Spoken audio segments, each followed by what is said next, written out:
အားလုံးပဲမင်္ဂလာပါစီတူ channel ကနေပြန်လည်ပြီးတော့ကြိုးဆိုလိုက်ပါတယ်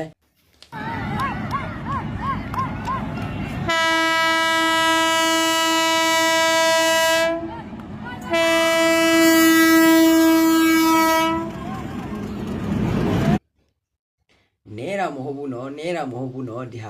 ဒီရထားကနော်လုံးဝ ED လည်းမဟုတ်ဘူးဒီနိုင်ငံအိန္ဒိယနိုင်ငံမှာရှိတဲ့ရထားနော်ဒီကဂျက်မာပေါ့နော်ဟဲ့လားတော်လေးများတယ်အထဲမှာလည်းလူထိုင်တယ်ပြီးရင်အထဲမှာမဆိုင်တော့လို့အပေါ်မှာလဲလူတွေကတွေးတဲ့အတိုင်းပဲပေါ့မြင်တဲ့အတိုင်းပဲကြည့်ကြရအောင်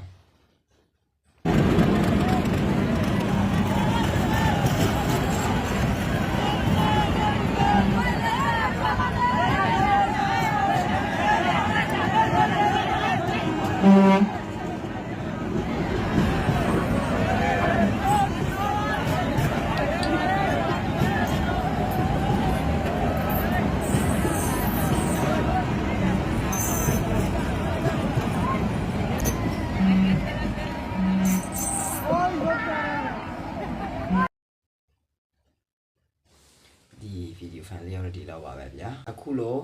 ကျွန်တော်ဗီဒီယိုဖိုင်လေးကိုအမေရိကန်အပေးကြတဲ့ပြည်သူပြည်သားများအလုံးအထူးပဲကြည်ဦးတင်ပါတယ်နောက်ဗီဒီယိုမှာလည်းပြန်လည်ပြီးတော့ဆုံတွေ့ကြရအောင်ကြည်ဦးပါ